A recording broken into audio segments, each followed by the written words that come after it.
नमस्कार मित्रांनो, श्री स्वामी समर्थ। आज आपण बघणार आहोत पतीचा कोणता अंग पत्नीसाठी अति महत्त्वाचा असतो।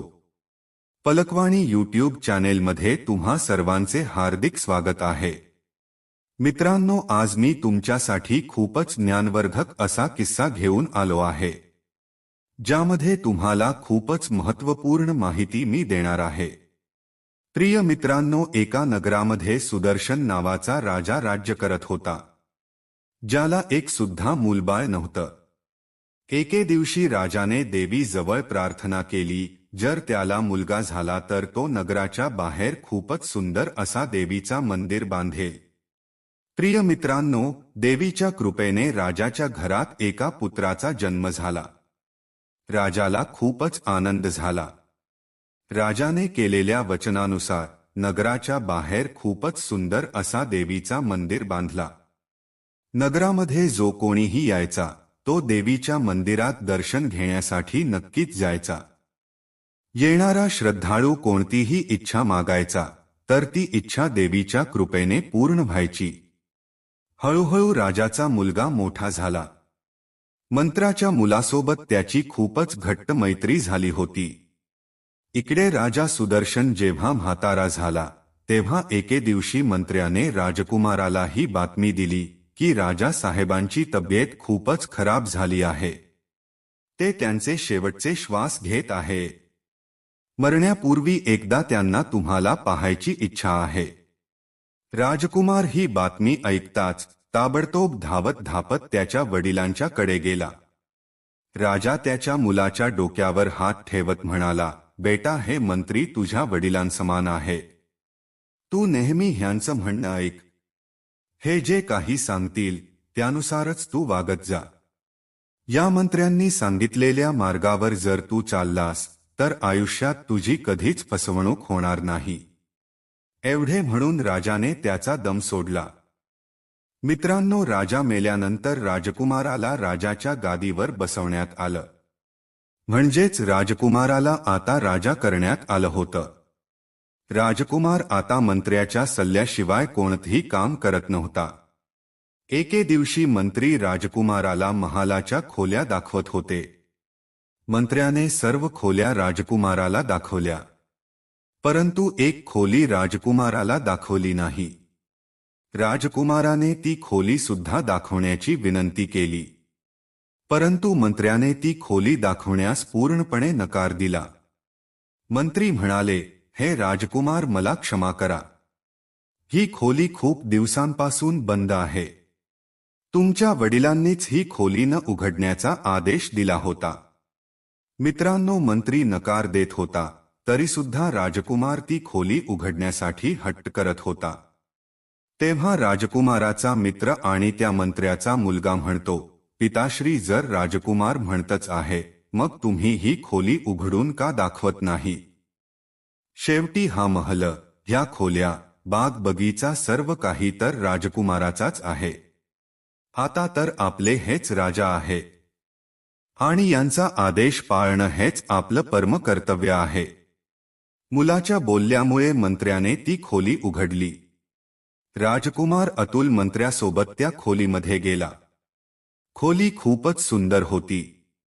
त्या खोलीची खासियत ही होती की त्या खोलीच्या भिंतीवर वेगवेगळ्या प्रकारच्या सुंदर राजकुमारींचे फोटो लावले होते। ते फोटो पाहता पाहता एका फोटोवर राजकुमाराची नजर स्थिरावली। राजकुमाराने मंत्र्याला विचारलं, ही सुंदर रूपाची स्त्री कोण आहे? कुठल्या देशाच्या राजाची ही मुलगी आहे? मंत्री म्हणाला, महाराज, ही कांचनपूर देशाचा राजा भगीरथ यांची मुलगी वसुंधरा आहे। हिच्या रूपाची जेवढी प्रशंसा करावी तेवढी कमीच आहे। हिच्या सोबत विवाह करण्यासाठी अनेक राजकुमार गेले, परंतु कोणीही परत आला नाही। राजकुमार म्हणू लागला, मंत्री, मी पण आज एक प्रण करत आहे की मी विवाह करेन तर ह्याच राजकुमारी सोबत, अन्यथा मी आजीवन अविवाहित राहीन।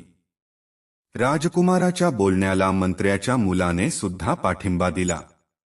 तो म्हणाला, हो मित्रा, हीच राजकुमारी तुझी पत्नी बनण्यायोग्य आहे।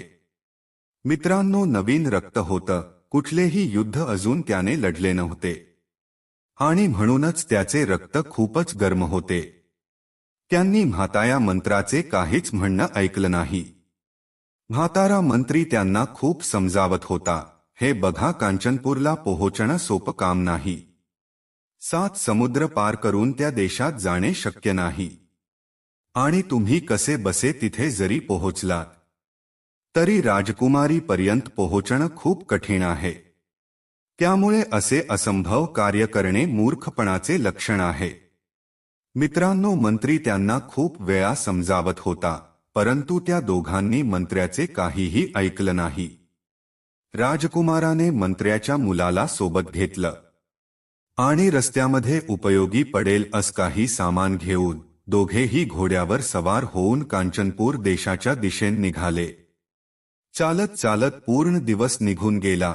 संध्याकाळ झाली तेव्हा त्यांनी एका बागेमध्ये त्यांचे घोडे बांधले.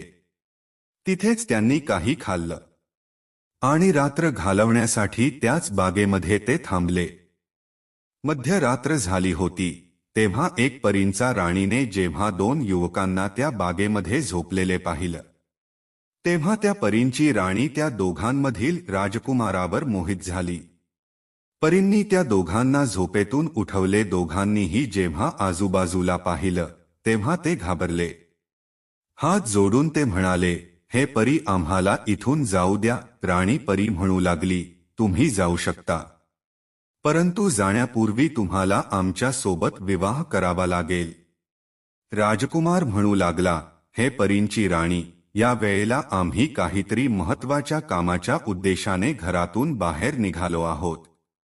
जर आमचं ते काम झालं तर आम्ही तुझ्यासोबत विवाह नक्कीच करू. परी विचारू लागली, असं कोणतं उद्देश आहे तुझं? राजकुमार म्हणाला, मी कांचनपूर देशाच्या भागीरथ राजाची राजकुमारी वसुंधरा हिच्यासोबत विवाह करण्यासाठी चाललो आहे आणि या वेळेला मी तुझ्यासोबत विवाह करू शकत नाही.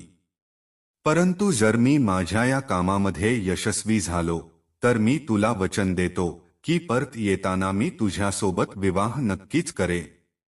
मित्रांनो, तेव्हा परी म्हणते, हे राजकुमार, कांचनपूर पर्यंत पोहोचणं मनुष्याला शक्य नाही. राजकुमारी वसुंधरा दैवी शक्ती असल्याशिवाय तुम्हाला प्राप्त होऊ शकत नाही. जर तू माझ्याशी लग्न केलं तर मी तुला एक अशी गोष्ट देईन ज्यामुळे तू अगदी सहजरित्या राजकुमारी वसुंधरा पर्यंत पोहोचू शकशील. प्रिय मित्रांनो, राजकुमार हे ऐकून खूपच आनंदित झाला आणि म्हणाला, मी तुला वचन देतो की मी तुझ्यासोबत लग्न नक्कीच करेन. त्यानंतर परीच्या राणीने तिचा विमान आणि एक अंगठी राजकुमाराला दिली आणि सांगितलं की तू या विमानाच्या मदतीने काही क्षणात कांचनपूर देशात पोहोचशील. आणि या अंगठीमध्ये अशी ताकद आहे की जेव्हापर्यंत ही अंगठी तुझ्या बोटामध्ये असेल तेव्हापर्यंत तुझ्यावर कोणत्याही प्रकारचे संकट येणार नाही किंवा कोणताही जादूटोणा तुझ्यावर चालणार नाही. प्रिय मित्रांनो, अंगठी आणि विमान देऊन पया आकाशामध्ये उडून गेल्या. इकडे राजकुमार आणि त्याचा मित्र विमानावर बसून कांचनपूर देशासाठी निघाले. तिकडे पोहोचल्यावर त्यांनी दोन्ही गोष्टी वाटून घेतल्या. पुढे काय झालं? जेव्हा ते वसुंधराच्या शहरामध्ये पोहोचले तेव्हा शहराचा जो मुख्य दरवाजा होता तिथे त्यांनी पाहिलं की एका म्हातारीचे घर आहे. राजकुमाराने विचार केला की शहरात तर पोहोचलोच आहोत, मग या म्हाताया आईकडे जाऊन थोड पाणी पितो. त्याचबरोबर म्हाताया आईकडून राजकुमारी बद्दल थोडीफार माहिती घेतो. परंतु राजकुमारला हे माहीत नव्हतं की ती म्हातारी एक जादूगारीण आहे. ती येणाऱ्या अतिथीला पाणी पाजून त्याच्यावर तिचा जादूटोणा करून त्याला लुटण्याचे काम ती करायची. राजकुमारी सोबत लग्न करण्यासाठी जो कोणी राजकुमार यायचा ती म्हातारी त्याला पाणी पाजून त्याच्यावर जादूटोणा करून त्याला लुटून त्याला एखादी माशी किंवा मच्छर बनवून भिंतीवर चिकटवून ठेवायची. आणि म्हणूनच आजपर्यंत कुठलाही राजकुमार राजकुमारी वसुंधरा पर्यंत पोहोचू शकला नाही. सर्व राजकुमार तर त्या जादूगरणीच्या झोपडीत माशी मच्छर बनून भिंतीला चिकलेले होते. त्या म्हातारीचे हावभाव पाहून मंत्र्याच्या मुलाला थोडा संशय आला. तो राजकुमाराला म्हणाला, हे मित्र, तू पाणी पिऊन ये. मी या झोपडीच्या बाहेर थांबून तुझी वाट पाहतो. राजकुमार त्या म्हातारी जवळ पोहोचला आणि तिथे जाऊन तो पाणी प्यायला. तेव्हा म्हातारीने तिचा जादू चालवला, परंतु तिच्या जादूने राजकुमारावर काहीच फरक पडला नाही, कारण राजकुमाराने परीने दिलेली अंगठी घातली होती. म्हातारीला लगेच समजलं की नक्कीच ह्याच्याकडे काहीतरी जादू तोडण्याची गोष्ट आहे. आता ती म्हातारी खोट बोलून राजकुमाराकडून ती गोष्ट काढून घेण्याचा प्रयत्न करू लागली. राजकुमारासोबत ती खूपच गोड गोड बोलू लागली आणि बोलल्या बोलण्यातच त्या म्हातारीने राजकुमाराचा हात पकडला आणि त्याच्या हातातून ती अंगठी काढली आणि त्याला माशी बनवून भिंतीवर चिटकवले. खूप वेळ झाला तरी सुद्धा राजकुमार परत आला नाही. तेव्हा मंत्र्याच्या मुलाला थोडा संशय आला की नक्कीच या म्हातारीने माझ्या मित्राला कुठेतरी गायब केले आहे. जर मी झोपडीत गेलो तर ही मला सुद्धा गायब करेल.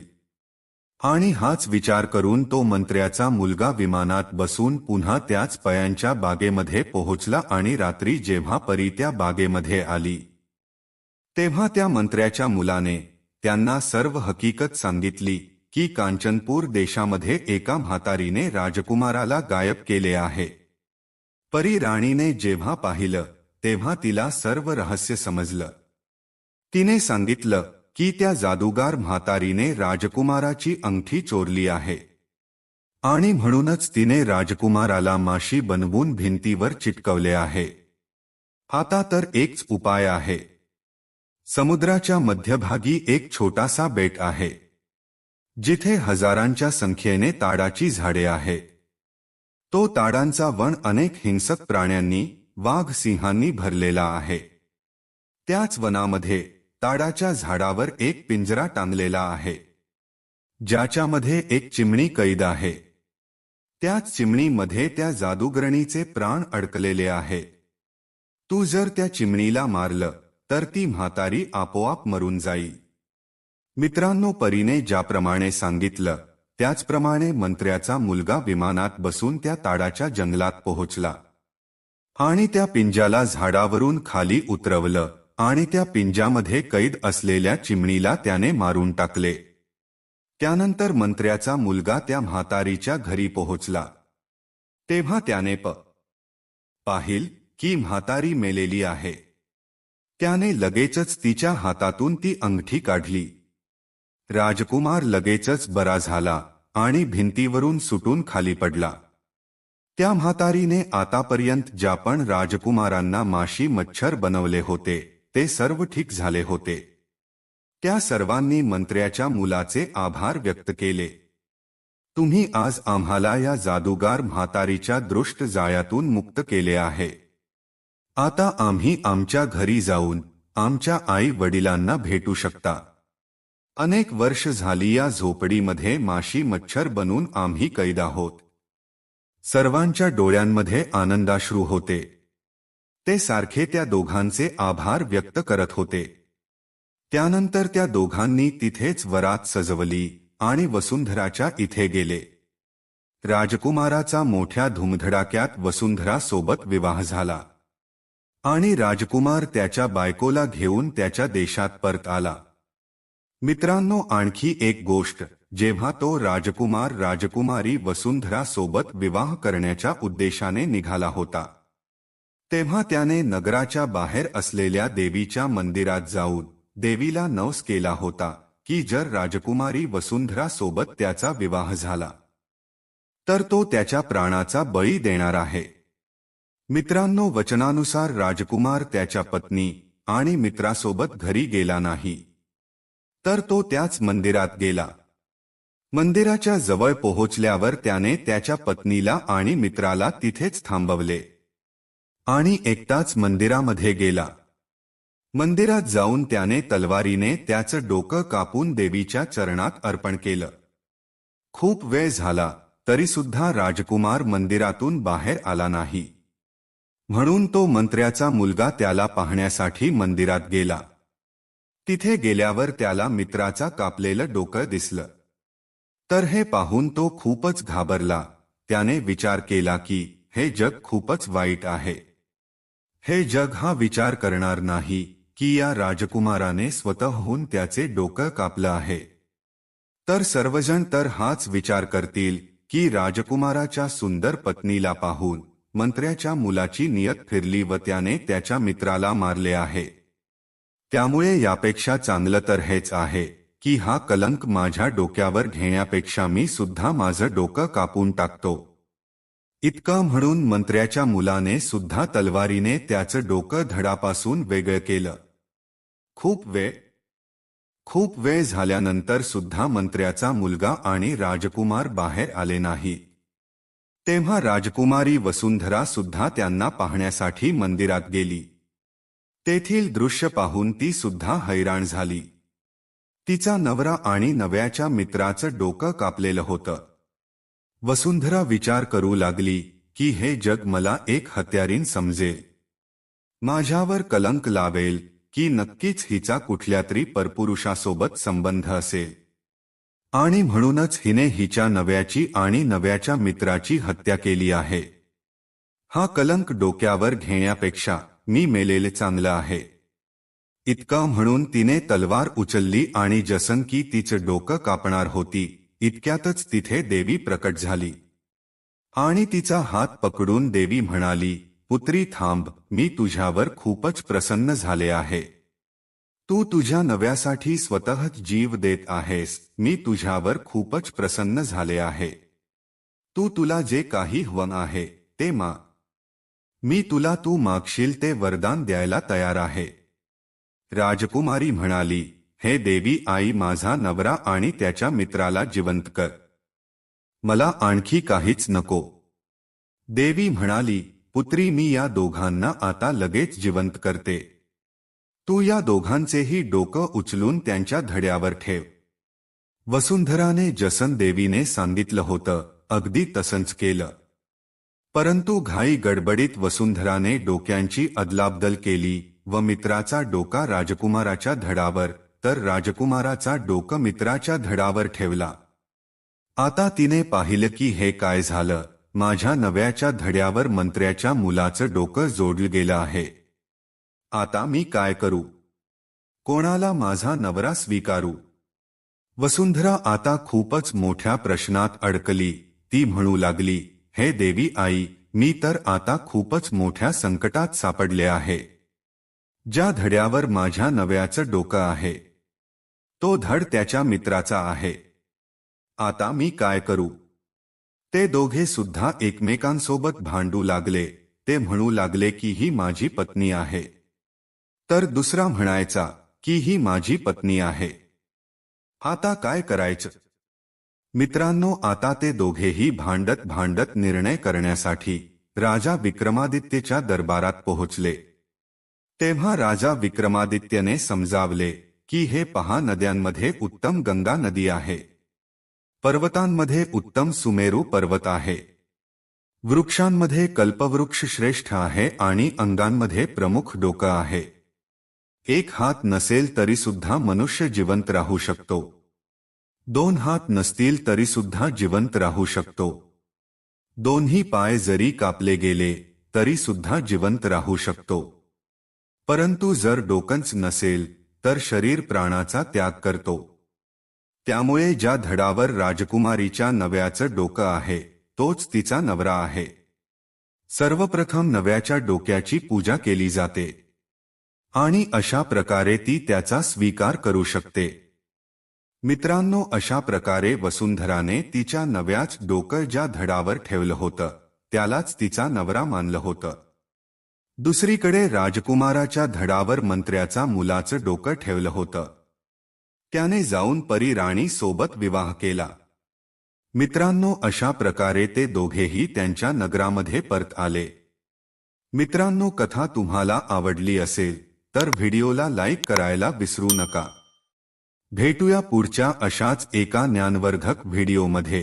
एका नवीन चर्चेसह तुम्हा सर्वांचे मनःपूर्वक आभार. श्री स्वामी समर्थ. जय श्रीराम. जय श्री हनुमान. जय श्री कृष्ण. जय माता लक्ष्मी.